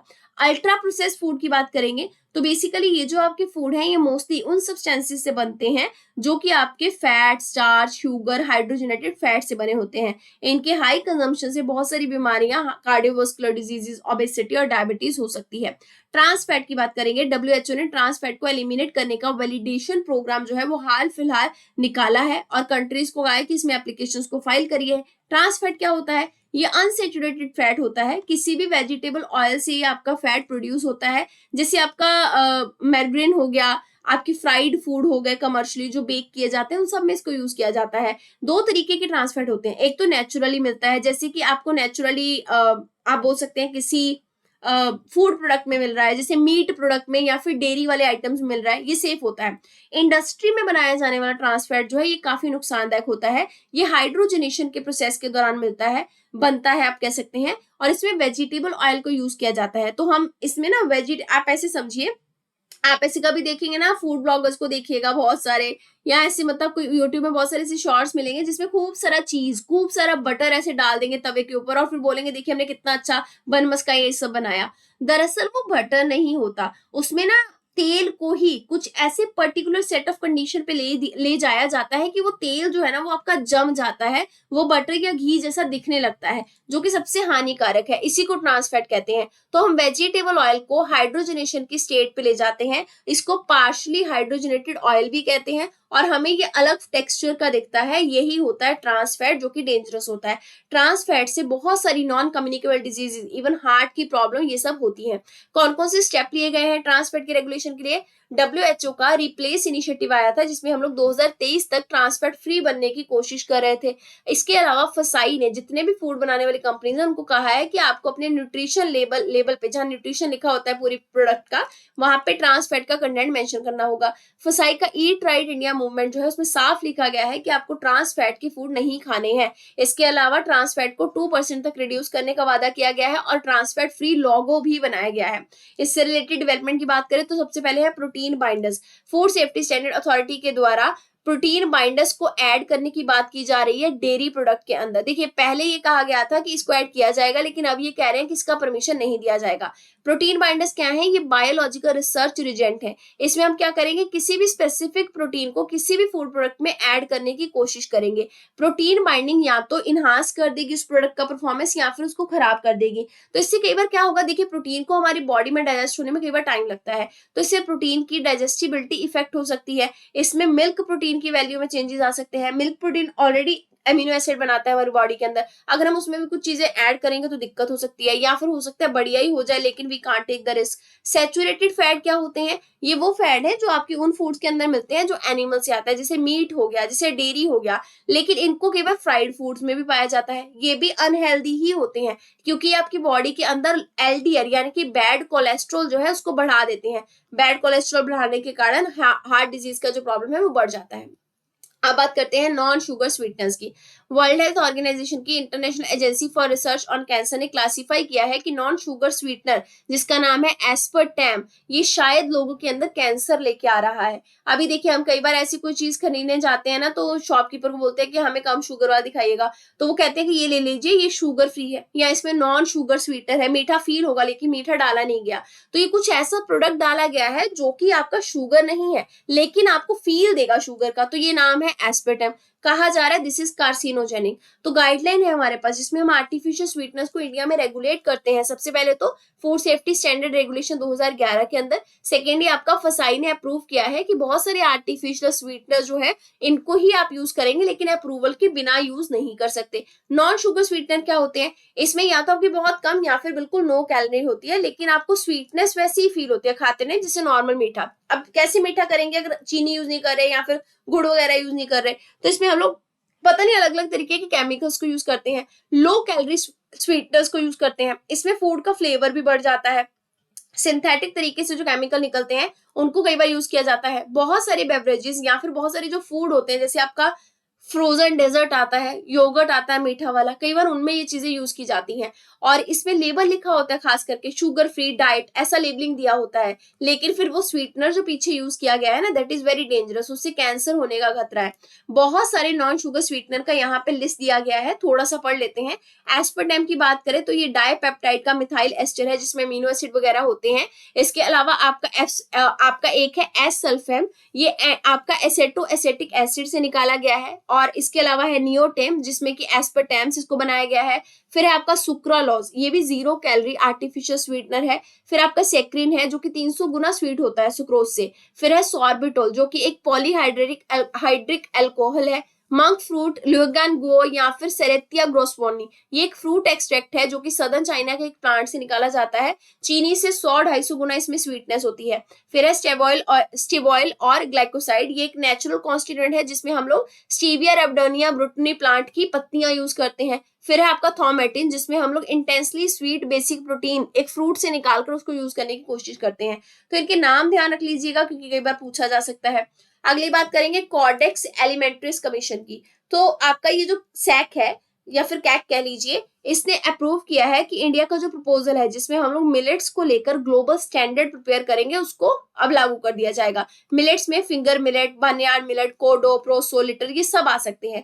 फसाई ने ऑलरेडी ग्रुप स्टैंडर्ड निकाला गया है जिसमें 8 क्वालिटी पैरामीटर होंगे किसी भी मिलेट को क्वालिटी वाइज जज करने के लिए। हम उसमें मॉइस्चर कंटेंट देखेंगे, यूरिक एसिड देखेंगे। 15 तरीके के मिलेट्स के लिए फसाई ने ये स्टैंडर्ड निकाला है। अब इंटरनेशनल लेवल पे भी इसका स्टैंडर्ड बन जाएगा। कॉडेक्स ने हाल फिलहाल में सोरगुम और पर्ल मिलेट का ही स्टैंडर्ड निकाला था लेकिन आगे और को भी अब मिल जाएगा। देखिए 7th सेशन जो है कॉडेक्स कमेटी ऑन स्पाइसेस और कलनरी हर्ब्स का वो इंडिया में हुआ था। इसमें चेक किया गया था कि 5 जो स्पाइसेस हैं उनका क्वालिटी स्टैंडर्ड क्या है। यहाँ पे मसालों के नाम लिखे गए हैं, आपकी छोटी इलायची होगी, टर्मरिक हो गया, जुनिपर बेरी होगी, एल्पाइस हो गया और स्टार एनिस हो गया। इसके अलावा ये जो 5 स्टैंडर्ड्स हैं ये कॉडेक्स एलिमेंट्री कमीशन को रिकमेंडेशन के तौर पे भेजे गए, उसके बाद जब ये अप्रूव करेंगे तभी ये स्टैंडर्ड लागू होते हैं। अब ये आपका कॉडेक्स एलिमेंट्रीज कमीशन की बात करें तो इंटरनेशनल लेवल का फूड स्टैंडर्ड बॉडी है जो फूड को स्टैंडर्ड देता है। ये वर्ल्ड हेल्थ ऑर्गेनाइजेशन और फूड एग्रीकल्चर ऑर्गेनाइजेशन ने मिलकर स्टैब्लिश किया था। रोम के अंदर इसका हेडक्वार्टर है। 189 मेंबर्स हैं इंक्लूडिंग इंडिया। इसका मेन पर्पस है कंज्यूमर की हेल्थ को प्रोटेक्ट करना। कॉडेक्स एलिमेंट्रीज या फिर फूड कोड में बहुत सारे स्टैंडर्ड और गाइडलाइन जो है वो मेंशन किए गए हैं किसी भी फूड की क्वालिटी को जज करने के लिए। ये स्टैंडर्ड्स वॉलंटरी है, इसके लिए आप ध्यान रखेंगे कॉडेक्स स्टैंडर्ड जो है मतलब जो स्टैंडर्ड से हम लोग फूड को जज करते हैं इन स्टैंडर्ड को वर्ल्ड ट्रेड ऑर्गेनाइजेशन के सैनिटरी एंड फाइटोसैनिटरी मेजर के तहत मान्यता प्राप्त है। WTO का SPS जो है सेफ्टी फाइटोसैनिटरी जो अग्रीमेंट है उसमें साफ साफ 3 इंटरनेशनल लेवल के ऑर्गेनाइजेशंस को मतलब मान्यता दी गई है जिनके वर्ड्स को WTO कंसिडर करता है। इसमें आपका जो एक है वो कॉडेक्स है जो फूड सेफ्टी के लिए जाना जाता है। इन सबको 3 सिस्टर कहते हैं। प्लांट्स के लिए रेफर किया जाता है इंटरनेशनल प्लांट प्रोटेक्शन कन्वेंशन को, एनिमल हेल्थ के लिए प्रेफर किया जाता है world organisation for animal health को। नेक्स्ट बात करेंगे ऑर्गन एंड टिश्यू ट्रांसप्लांटेशन की। National organ and tissue transplantation organisation ने हाल फिलहाल एक इंक्वायरी पुट की थी। इंक्वायरी में ये कहा कि किडनीज को जो बेचा जाता है ना कैश के लिए, वो एक रैकेट है, उसको रोकने की जरूरत है। अब ये national organ and tissue transplantation organisation का मेन पर्पस होता है ऑर्गन की ट्रांसप्लांटेशन की एक्टिविटीज को चेक करना। ये हेल्थ मिनिस्ट्री के अंदर आते हैं। ऑर्गन और टिश्यू ट्रांसप्लांटेशन का मतलब क्या है? पहली चीज तो ट्रांसप्लांटेशन समझिए।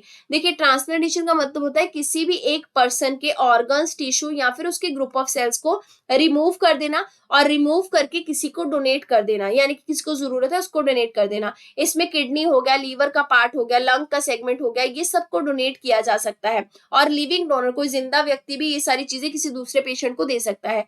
टिश्यू ट्रांसप्लांटेशन में हम लोग टिश्यूज को डोनेट करते हैं, जैसे कॉर्निया हो गया, स्किन हो गया, बोन हो गया, ब्लड वेसल हो गया। जो भी ट्रांसप्लांट होता है टिश्यूज का, वो सेम पर्सन के विद इन ही कंडक्ट होता है, यानी कि मतलब किसी बाहरी बंदे का वो नहीं लिया जाता tissue, with in the same patient ये चीज कर दी जाती है। इसको ऑटोग्राफ्ट भी कहते हैं। इसके अलावा कंपैटिबिलिटी चेक की जाती है, मतलब जो भी आपका डोनर है जिससे आपको लेना है पर्टिकुलर ऑर्गन, उसकी और जो रिसीवर है उसकी कंपैटिबिलिटी देखी जाती है। और कंपैटिबिलिटी के लिए इम्यूनिटी टेस्ट भी कंडक्ट किए जाते हैं। और कंपैटिबिलिटी में इम्यूनोलॉजिकल सिमिलैरिटी को चेक किया जाता है। जैसे एग्जांपल है human leukocyte antigen, blood group match. फिर बात करेंगे लीगल फ्रेमवर्क की। देखिए transplantation of human organ act 1994 जो है, इसने अलाउ किया था कि जो ऑर्गन डोनेशन है लाइव और ब्रेन स्टेम डेड डोनर का, वो किया जा सकता है। मतलब जिसका ब्रेन डेड हो चुका है या फिर जो जिंदा व्यक्ति है वो भी डोनेशन कर सकता है अपने ऑर्गन्स का। 2011 में अमेंड करके इसका नाम transplantation of human organ and tissue act रख दिया गया। Transplantation of human organ rule 2014 में निकाले गए। नेशनल ऑर्गन ट्रांसप्लांटेशन प्रोग्राम जो है वो 2021 से 26 तक इम्प्लीमेंट किया जाता है, जिसमें नेशनल लेवल पे ऑर्गन और टिश्यू जो डोनेट होंगे उनका रजिस्ट्री मेंटेन किया जाता है। Modified national organ transplantation guideline निकाली गई जिसमें बोला गया जो 65 साल से ऊपर है, अगर उनको ट्रांसप्लांटेशन चाहिए, किसी भी ऑर्गन को उनको लेना है अगर, तो वो सिर्फ डिजीज डोनर, जो मर चुका डोनर है, उसी से वो ले सकते हैं। इसके अलावा जो पहले होता था कि अगर आपको ऑर्गन रिसीव करना है ना, तो जिससे भी आप रिसीव कर रहे हैं तो वो आप ही के एरिया का डोमिसाइल होना चाहिए। अब ऐसी कंडीशन को हटा दिया गया है। ऑर्गन डोनेशन के फैक्ट को ध्यान रखिएगा। इंडिया में कौन कौन डोनेट कर सकता है? एक तो लिविंग डोनर, जो जिंदा है यानी कि उसकी उम्र 18 से ऊपर होनी चाहिए, वो डोनर बन सकता है। या फिर डिजीज, अगर डोनर अंडर 18 भी है लेकिन मर चुका है, तभी भी आप उसका जो मतलब ऑर्गन लेंगे ना, मतलब तभी ले सकते हैं अगर उसका कंसेंट होगा या फिर उसके किसी पेरेंट या रिलेटिव का कंसेंट होगा। मतलब मृत्यु के बाद भी अगर 18 साल से कम है तो सीधा ऐसे ही डोनर का ऑर्गन यूज नहीं किया जा सकता। बात करेंगे जेनो ट्रांसप्लांटेशन की। तो जेनो ट्रांसप्लांटेशन का मतलब क्या होता है कि आपने ट्रांसप्लांटेशन की जो ऑर्गन लिया है ना, वो आपने ह्यूमन से ना लेकर एनिमल से लिया है या नॉन ह्यूमन टिश्यू से उसको बनाया है। तो ये वो प्रोसीजर है जिसमें ट्रांसप्लांटेशन, इम्प्लांटेशन या फिर इन्फ्यूजन जो है वो नॉन ह्यूमन टिश्यूज का किया जाता है रिसिपेंट के अंदर। इसमें लाइव सेल, टिश्यू, ऑर्गन कुछ भी लिया जा सकता है नॉन ह्यूमन एनिमल सोर्स से। खास करके हम लोग पिग्स को यूज करते हैं। फिर बॉडी फ्लूइड जैसे सेल, टिश्यू, ऑर्गन ये सब भी लिए जा सकते हैं आपके live non human animal cell से। जनरली हम पिग्स को इसलिए यूज करते हैं क्योंकि पिग्स जो है मतलब बहुत जल्दी इनके जो ऑर्गन्स हैं वो कई बार ग्रो कर जाते हैं, जेनेटिकली इनको मॉडिफाई किया जा सकता है आसानी से और ये इन्फेक्शन को कम ट्रांसमिट करते हैं। तो यहाँ देखिए पिग को एज अ डोनर यूज किया गया। पिग की स्किन को हम यूज करते हैं बर्निंग के ट्रांसप्लांटेशन के लिए। पिग की किडनी को कई बार ह्यूमन की किडनी में डाल दिया जाता है साथ में। पिग का पैनक्रियास जो है उसको हम अपने पैनक्रियास डाल के यूज कर लेते हैं अपने पैनक्रियास की जगह। ये सारी चीजें होती हैं। ई सिगरेट्स की बात करेंगे। वर्ल्ड हेल्थ ऑर्गेनाइजेशन ने साफ साफ कहा है कि अर्जेंट एक्शन चाहिए होगा अगर हमें बच्चों को बचाना है ई सिगरेट के कंजम्पशन से। E cigarette prohibition of electronic cigarette storage and advertisement act 2019 का हिस्सा है, जिसमें इसको साफ साफ बैन किया गया है। अब एक्ट में ई सिगरेट को कैसे डिफाइन किया गया है? कोई भी इलेक्ट्रॉनिक डिवाइस जो एक पर्टिकुलर सब्सटेंस को हीट करेगी और उसमें हीट करते टाइम हो सकता है निकोटीन या फ्लेवर डाले गए हो या फिर नहीं भी हो, लेकिन जब आप उसको ऐसे कंज्यूम करेंगे तो एरोसोल यानी कि धुआं धुआं आपको फील होगा। इसमें आपके किसी भी तरीके के electronic nicotine delivery system, heat not burn product, E hookah, electronic हुक्का आ सकते हैं, लेकिन इसमें वो प्रोडक्ट नहीं आएंगे जो ड्रग्स एंड कॉस्मेटिक एक्ट का हिस्सा है। कई बार इनको mods, vape pen, vapes, tank system, electronic nicotine delivery system भी कहा जाता है। वर्किंग की बात करें तो ये कैसे एरोसोल या धुआं प्रोड्यूस करते हैं? तो जो भी लिक्विड डाला होता है ना वो हीट अप होता है, फ्लेवरिंग देता है और इससे धुआं निकलता है। एक्ट में ये सारी चीजें रिपीट है, ठीक है। तो ये सारी चीजें इसमें मेंशन की गई हैं। अब ध्यान रखिएगा कौन से हार्मफुल सब्सटेंसेस को ई सिगरेट में यूज करते हैं। निकोटीन को यूज कर लिया, डाइस्टाइल को यूज कर दिया, volatile organic compound, cancer causing chemical, heavy metal, निकल, टिन, लेड, ये सब यूज किया जाता है।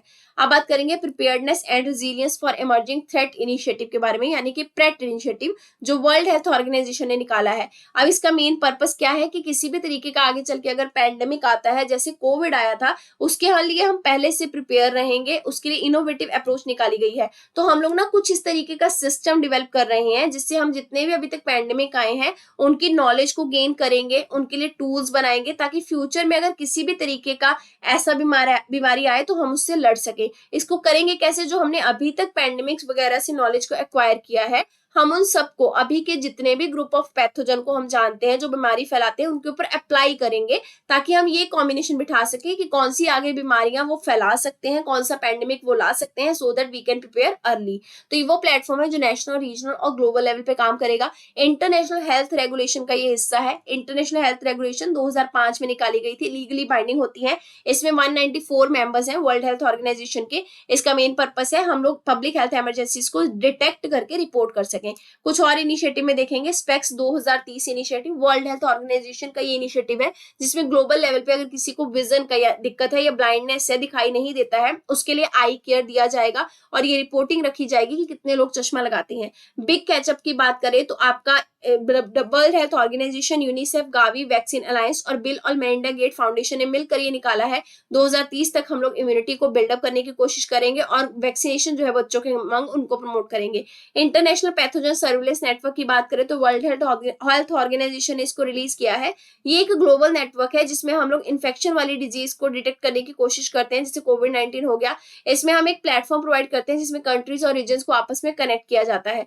पब्लिक हेल्थ इमरजेंसी की बात करें इंटरनेशनल कंसर्न के लेवल पर, तो वर्ल्ड हेल्थ ऑर्गेनाइजेशन अगर किसी भी तरीके की ऐसी बीमारी आती है जो पब्लिक हेल्थ के लिए इमरजेंसी हो सकती है इंटरनेशनल लेवल पे, तो उसको डिक्लेयर कर देता है इस तरीके से कि ये पब्लिक हेल्थ इमरजेंसी है। इसके लिए इंटरनेशनल हेल्थ रेगुलेशन 2005 के तहत रिकमेंडेशन ली जाती है। ये एक एक्स्ट्रा ऑर्डिनरी इवेंट होता है ताकि हम लोग उस बीमारी का जो भी स्प्रेड है उसको रोक सके और इसके लिए रिस्पॉन्डिंग मतलब बिहेवियर अपना सके। WHO ने 2023 से 25 तक कोविड-19 strategic preparedness and response plan भी निकाला था। अगली बात करेंगे डिजीजेस इन न्यूज की, जिसमें सबसे पहली आपकी वायरल डिजीज और सबसे पहली चिकनगुनिया। यूएस के द्वारा वर्ल्ड की सबसे पहली वैक्सीन चिकनगुनिया के लिए अप्रूव कर दी गई है जिसका नाम है इक्सचिक। चिकनगुनिया एक मच्छर से होने वाली बीमारी है और ये चिकनगुनिया वायरस के नाम से जानी जाती है। ये ट्रांसमिशन मॉस्किटो एडिस एजिप्टी और एडिस एल्बोपिक्टस इनके द्वारा फैलाया जाता है। ये मॉस्किटो दरअसल दिन के समय काटकर चिकनगुनिया फैलाता है। प्रेग्नेंट मदर से जो बच्चा होता है पेट के अंदर उसको भी ये हो सकती है और ये बच्चे के लिए काफी ज्यादा खतरनाक है। इंडिया के National Vector Borne Disease Control Programme का ये हिस्सा है। नेक्स्ट बात करेंगे जीका वायरस की। सबसे पहले जीका वायरस का केस मुंबई महाराष्ट्र के अंदर रिपोर्ट किया गया। ये एडिस इजिप्टी के कारण ही ट्रांसपोर्ट होता है। ये एडिस इजिप्टी दिन के समय काटता है। ये मॉस्किटो येलो फीवर भी करता है। इसके अलावा गुलेन बेयर सिंड्रोम जो है और न्यूरोपैथी और मिल्टस, ये सारी बीमारियां बच्चों में और बड़ों में जीका वायरस के कारण होती हैं। मदर से उसके फीटस को प्रेगनेंसी के दौरान ये बीमारी फैल सकती है। सेक्सुअल कॉन्टेक्ट से, ब्लड ट्रांसफ्यूजन से, ब्लड प्रोडक्ट से, ऑर्गन ट्रांसप्लांटेशन से भी जीका वायरस फैल सकता है। स्वाइन फ्लू की बात करेंगे। स्वाइन फ्लू का स्ट्रेन H1N2 ये ह्यूमंस के अंदर पाया गया है और सबसे पहला केस यूके के अंदर मिला है। जनरली स्वाइन फ्लू ह्यूमंस के अंदर नहीं मिलता है। अब ये स्वाइन इन्फ्लुएंजा वायरस है, इसका ट्रांसमिशन या तो पिग्स के साथ डायरेक्ट कांटेक्ट या इनडायरेक्ट कांटेक्ट में हो तो हो जाता है। ये पैथोजेंस की वजह से होता है और सिमिलर है जैसे रेगुलर फ्लू होता है, फीवर होगा, कफ होगा। लंपी स्किन डिजीज की बात करेंगे। 100 से भी ज्यादा काउज जो है वो मेघालय के अंदर लंपी स्किन डिजीज के कारण मारी गई हैं। ये एक इन्फेक्शियस वायरल बीमारी है। ये कैटल्स को इफेक्ट करती है जिसकी वजह से उनको फीवर होता है, उनकी स्किन पे धब्बे हो जाते हैं और मौत हो जाती है। इसमें उनकी मिल्क कैपेसिटी, दूध देने की क्षमता कम हो जाती है। ये अफ्रीका में आपका मेनली ओरिजिनेट हुआ था लंपी स्किन डिजीज। ये ब्लड फीडिंग इंसेक्ट की वजह से एक जानवर से दूसरे जानवर तक फैलता जाता है और इसको कंट्रोल किया जा सकता है एटेन्यूएटेड वायरस वैक्सीन के थ्रू। हेपेटाइटिस सी की बात करेंगे। वर्ल्ड हेल्थ ऑर्गेनाइजेशन ने कहा है कि इजिप्ट ऐसा पहला कंट्री बना है जिसने गोल्ड टियर का स्टेटस हासिल किया है, क्योंकि हेपेटाइटिस सी को एलिमिनेट करने में ये कामयाब रहे हैं। ये एक वायरल इन्फेक्शन है जो लीवर को इफेक्ट करती है। इसका ट्रांसमिशन की अगर बात की जाए तो मेडिकल इक्विपमेंट के रीयूज की वजह से हो सकता है, नीडल्स के रीयूज की वजह से हो सकता है। हेपेटाइटिस बी वायरस जो है ये एचआईवी की तरह फैलता है। ग्लोबली अगर आप हेपेटाइटिस बी और सी के पेशेंट देखेंगे ना तो एचआईवी से ज्यादा मिलेंगे आपको। इसके अलावा जो हेपेटाइटिस बी और सी से ग्रसित होते हैं, इन्फेक्टेड होते हैं, उनको कई बार तो सिम्टम ही नहीं दिखते लंबे सालों तक। हेपेटाइटिस सी के लिए कोई वैक्सीन नहीं है, लेकिन एंटीवायरल मेडिसिन इसको ट्रीट किया जा सकता है, लेकिन ए और बी के लिए इफेक्टिव वैक्सीन है। निपा वायरस की बात करेंगे, केरला में इसका आउटब्रेक देखने को मिला। निपा वायरस आपका एक जूनोटिक वायरस है जो एनिमल से ह्यूमन की तरफ फैलता है, और ये खराब पानी से, खराब खाने से फैल सकता है। फ्रूट बैट्स जो है उनके लिए मतलब वो मेजर कॉज होते हैं जो इसको फैलाते हैं। एक जूनोटिक डिजीज है, मतलब कि जानवर से आपकी इंसानों के बीच में आएगी, और ये बैक्टीरियल भी हो सकता है, पैथोजन वायरल भी हो सकता है, पैरासाइटिक भी हो सकता है जो इसको फैलाएगा। इसके अलावा रेबीज, ब्रुकलोइज, जैपनीज इंसेफ्लेट और फिर आपका प्लेग, ये सारी की सारी भी आपकी जूनोटिक डिजीजेस हैं। अब हम बात करेंगे एवियन इन्फ्लुएंजा यानी कि H9N2 वायरस के बारे में। यूनियन हेल्थ मिनिस्ट्री के द्वारा कहा गया है कि HN92 वैक्सीन जो आपका वायरस है वो चाइना में देखा गया है। ये एक इन्फ्लुएंजा ए वायरस है। दरअसल ये आपका बर्ड फ्लू भी कहलाता है, और H1N1 फ्लू जो कई बार स्वाइन फ्लू के नाम से फेमस होता है, ये भी एक इन्फ्लुएंजा ए वायरस है। वर्ल्ड वाइड में बहुत सारे बर्ड्स जो है, ये पोल्ट्री वाले जो है, उनमें पोल्ट्री के एरिया में ये आपका वायरस देखने को मिलता है। इसका ट्रांसमिशन जो है वो तभी होता है जब आप पोल्ट्री के एरिया में रह रहे होते हैं। Indian council of agriculture research का national institute of high security animal disease जो है, उन्होंने inactivated low pathogenic avian influenza vaccine जो है वो चिकन्स के लिए निकाला है, जिसमें चिकन्स को सीधा सीधा वैक्सीन जो है वो लगा दिया जाता है। ठीक है, नेक्स्ट बात करेंगे अदर डिजीज इन न्यूज के बारे में। सबसे पहले नोटिफाइबल डिजीज। देखिए, नोटिफाइबल डिजीज वो होती है जो गवर्नमेंट अथॉरिटी के द्वारा रिपोर्ट करके कानून के अंदर लाई जाती है। वर्ल्ड हेल्थ ऑर्गेनाइजेशन की इंटरनेशनल हेल्थ रेगुलेशन 1969 ने बोला है किसी भी डिजीज को अगर WHO को आप रिपोर्ट करते हैं तो पहले उसका ग्लोबल सर्विलेंस किया जाता है, और फिर उसके अलावा उसको नोटिफाइबल डिजीज की कैटेगरी में डाला जाता है। सेंटर ने बहुत सारी बीमारियों को इसमें डाला है, जैसे आपका हैजा हो गया, लेप्रोसी हो गया, मेनिंगस हो गया, प्लेग हो गया, टीबी हो गया, एड्स, हेपेटाइटिस। और अगर किसी भी नोटिफाइड डिजीज को नोटिफाई किया गया है तो इसका मेन पर्पस यही है कि उसको पहले चेक किया गया है, उसको विजिलेंट में रखा गया है, और स्टेट गवर्नमेंट उसको आइडेंटिफाई करके बोलती है कि ये एक नोटिफाइबल डिजीज बनेगी। लिम्फेटिक फिलेरिसिस की बात करेंगे। मिनिस्ट्री ऑफ हेल्थ और फैमिली वेलफेयर ने सेकंड फेज जो है मास ड्रग एडमिनिस्ट्रेशन का लिम्फेटिक फिलेरिसिस को खत्म करने को लेकर वो चलाया है। 2027 तक हम इस बीमारी को खत्म करेंगे। ये एक निग्लेक्टेड ट्रॉपिकल डिजीज है। देखिए, ट्रॉपिकल एरिया में वो बीमारियां जिनको हम निग्लेक्ट कर देते हैं, जो ज्यादातर फैली भी हुई हैं, उनको इसकी कैटेगरी में एनटीडी बोला जाता है। इसको एलिफेडेंटिस भी कहते हैं, या फिर आप बोल सकते हैं हाथी पांव भी कहा जाता है। ये एक माइक्रोस्कोपिक की वजह से, पैरासाइट की वजह से होती है, जिसका नाम है नेमेटोड्स, यानी कि इसको राउंड वॉर्म्स कहते हैं। ये आपका फिलेरिडोडा फैमिली से बिलोंग करने वाला राउंड वॉर्म है। मॉस्किटो जो है वो कारण बनते हैं इसको फैलाने का। देखिए, पैरासाइट खुद तो जाएगा नहीं, उसको एक तो वेक्टर चाहिए होगा ना जिसको फैला पाए, तो वेक्टर है मॉस्किटो। तो लिम्फेटिक सिस्टम को ये हमारे ग्रसित कर देती है, इफेक्ट कर देती है, जिसकी वजह से हमारी बॉडी के कुछ पार्ट ना बहुत बड़े हो जाते हैं, जैसे कि पैर सूज जाता है, जिसको लिम्फेडेमा या एलिफेंट्रिस कहा जाता है। निग्लेक्टेड ट्रॉपिकल डिजीज की बात करेंगे। WHO ने नोमा को एनटीडी यानी कि निग्लेक्टेड ट्रॉपिकल डिजीज कहा है। नोमा को कैंक्रम ओरेसिस भी कहते हैं। ये मुंह और आपके चेहरे की बीमारी है। इसमें 2 से 6 साल के बच्चे जो कि मेल न्यूट्रिशन से ग्रसित होते हैं वो मेनली इफेक्ट होते हैं। गरीबी के कारण ये बीमारी होती है। अफ्रीका में सबसे ज्यादा है। Non tropical neglected tropical disease जो है ये बहुत सारे पैथोजन यानी वायरस, बैक्टीरिया के कारण हो सकती है। डेंगू, चिकनगुनिया, रेबीज, ये सारी वही बीमारियां हैं। इंडिया ने सक्सेसफुली एनटीडी को एलिमिनेट कर दिया है। जैसे आपका गुनिया वर्म हो गया, ट्रिकोमा हो गया, यॉज हो गया, इसको खत्म कर दिया गया है।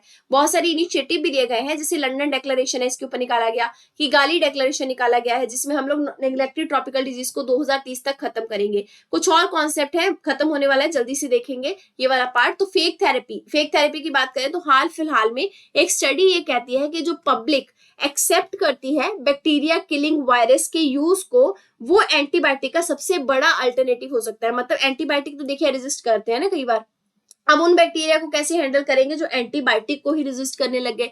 हम उन बैक्टीरिया को मारने के लिए वायरस का यूज करेंगे। इसी को कहते हैं फेक थेरेपी। तो फेक थेरेपी में बैक्टीरियोफेग जो उनको खा पाए, बैक्टीरिया को खा पाए, उनका यूज करेंगे बैक्टीरियल इन्फेक्शन को ट्रीट करने के लिए। बैक्टीरियोफेग वायरस ही होते हैं। दरअसल ये बैक्टीरिया के सेल को इन्फेक्ट करके उनको मार देते हैं। इसका सिग्निफिकेंस क्या है? क्योंकि ये बैक्टीरिया के सेल को ही मारेंगे, ह्यूमन सेल को नहीं नुकसान पहुंचाएंगे, तो ये नॉन टॉक्सिक है। मैक्रोफेग की बात करें करेंगे कैंसर सेल की स्टडी कहती है सेनेसेंट मैक्रोफैग जो है, जो हमारे लंग्स के अंदर होता है, उसकी वजह से ट्यूमर ग्रोथ कई बार हो जाता है। देखिए जो सेनेसेंट सेल है ये डाई नहीं होता, कभी मरता नहीं है और हमारी बॉडी से कभी एलिमिनेट नहीं होता, तो अपने आप को मल्टीप्लाई करता रहता है। तो ज्यादा ऐसे मल्टीप्लाई करके रहेगा हमारी बॉडी के अंदर, तो इस वजह से नुकसान होगा बॉडी को, है ना। इसको ज़ॉम्बी सेल भी कहते हैं। मैक्रोफैग उस तरीके के व्हाइट ब्लड सेल होते हैं जो हमारी बॉडी में किसी भी तरीके का अगर इन्फेक्शन आता है तो सबसे पहले डिफेंस सिस्टम क्रिएट करते हैं इन्फेक्शन के खिलाफ। ये काफी बड़े और स्पेशलाइज्ड होते हैं, लेकिन अगर यही नुकसान करने लग जाए बॉडी में, कभी खत्म ही ना हो पाए कुछ इस तरीके के सेल और बढ़ते चले जाएं, तो फिर वो कैंसर का रूप ले लेते हैं। न्यूक्लियर मेडिसिन की बात करेंगे, रशिया ने एक इनिशिएटिव लिया है ब्रिक्स कोलैबोरेशन के अंडर, जिसमें न्यूक्लियर मेडिसिन को प्रमोट किया जाएगा। न्यूक्लियर मेडिसिन का मतलब है रेडियो एक्टिव जो ट्रेसेस होते हैं, जिसको रेडियो फार्मास्यूटिकल कहते हैं, उनको अच्छे से यूज करना मेडिकल स्पेशलिटी के मतलब फील्ड के अंदर। इसमें बॉडी के फंक्शंस को या बॉडी की बीमारी को डायग्नोज करने के लिए, बीमारियों को ट्रीट करने के लिए रेडियो एक्टिव सब्सटेंसेस का यूज किया जाता है। रिस्क यही है कि इससे कैंसर होता है। अब ये रेडियो एक्टिव ट्रेसेस कहाँ यूज होते हैं, जिससे हमारी बॉडी की कोई बीमारी को पता करना हो, कोई स्कैन करनी हो हमारी बॉडी की, है ना, कोई मतलब सीटी स्कैन है हमारा, ये सारी चीजें होगी, इसमें रेडियो एक्टिविटीज यूज होती हैं जो कि बॉडी के अंदर कई बार नुकसान भी पहुंचा सकती हैं। कोबाल्ट 60 एक मेडिकली प्रमाणित आप कह सकते हैं रेडिएशन थेरेपी है, जो कि रेडिएशन के एक्सपोजर के थ्रू बहुत सारा ट्रीटमेंट देती है। हेला सेल की बात करेंगे। हेला सेल जो है ये फर्स्ट ह्यूमन सेल है जो सक्सेसफुली क्लोन किया गया है। क्लोनिंग के प्रोसेस को ऑलरेडी हम लोगों ने स्टैटिक पोर्शन में पढ़ लिया है, आपको चैनल पे ये मिल जाएगा, देखेंगे तो आपको मिल जाएगा। तो ध्यान रखेंगे ये सेल्स कभी भी आपके सेनेसेंस के लेवल पे नहीं पहुंच सकते। सेनेसेंस का मतलब होता है जो सेल कभी मरते ही नहीं है ना, अगर मरेंगे नहीं तो नुकसान करेंगे। तो ध्यान रखिएगा जो नॉर्मल ह्यूमन सेल होते हैं ना, वो जनरली क्या करते हैं, वो आपके कुछ पर्टिकुलर पीरियड के बाद खत्म हो जाते हैं। लेकिन ये वाले सेल जो है वो इस कैटेगरी मतलब वो भी आपके कुछ टाइम के बाद इस तरीके में डिवाइड होना आप बोल सकते हैं बंद कर देंगे। तो लेकिन सेनेसेंस जो होते हैं वो कभी भी ये चीजें बंद नहीं करते, ये आपको ध्यान रखना है। सिग्निफिकेंस की बात करें तो आपका रेडिएशन का इफेक्ट देखना हो सेल्स के ऊपर, कॉस्मेटिक का, जीन मैपिंग का, वो इसके थ्रू देखा जा सकता है। सेल कल्चर के अंदर हम सेल्स को पेट्री डिश के अंदर ग्रो करते हैं लैब के अंदर।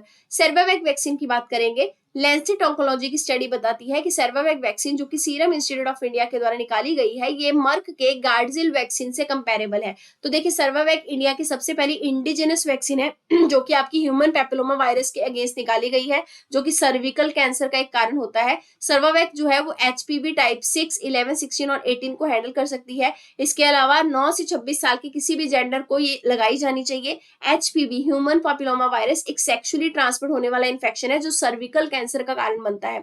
इनवर्स वैक्सीन की बात करेंगे, रिसर्चर्स के द्वारा इनवर्स वैक्सीन निकाली गई है जो ऑटो इम्यून डिजीज को हैंडल करने के लिए निकाली गई है। देखिए ऑटो इम्यून डिजीज का मतलब आपकी बॉडी का जो इम्यूनिटी सिस्टम है वो आपके खिलाफ काम करेगा, मतलब आपकी बॉडी का इम्यून सिस्टम जो है वो आपकी बॉडी के जो हेल्दी टिश्यू है उनको नुकसान पहुंचाएगा, जैसे कि आपका पोजेटिक डिजीज हो गया। मैकेनिज्म क्या होता है इसका, IV का, इनवर्स वैक्सीन का, इसमें हमारे इम्यून सिस्टम को हम लोग क्या बोलते हैं, हम लोग एक तरीके से ना अब हो सकते हैं लेसन पढ़ा देते हैं कि आप इस पर्टिकुलर मॉलिक्यूल को भूल जाओ या अपनी बॉडी की इम्यूनिटी को भूल जाओ, इस तरीके से, ठीक है। ये सारा कुछ मतलब कैसे करते हैं, लीवर की एक प्रॉपर्टी होती है, नेचुरली वो लीवर ना कुछ मॉलिक्यूल्स को मार्क करके रखता है, हम उस प्रॉपर्टी का यूज करते हैं। तो वैक्सीन में क्या करेंगे हम लोग, इस केस में एंटीजन डाल, इस वैक्सीन में एक एंटीजन होता है, एंटीजन वो मॉलिक्यूल जिसमें इम्यून सिस्टम अटैक करेगा, साथ में एक वो मॉलिक्यूल होता है जो कि हमारे पुराने सेल का पार्ट होता है। तो इस मॉलिक्यूल की वजह से जो ये एंटीजन है इसको लीवर अपना फ्रेंड समझता है, इस पे अटैक नहीं करता, क्योंकि ये वही है जिसपे हमारी बॉडी को अटैक एक्चुअल में नहीं करना चाहिए, क्योंकि ये हमारी बॉडी का पार्ट है।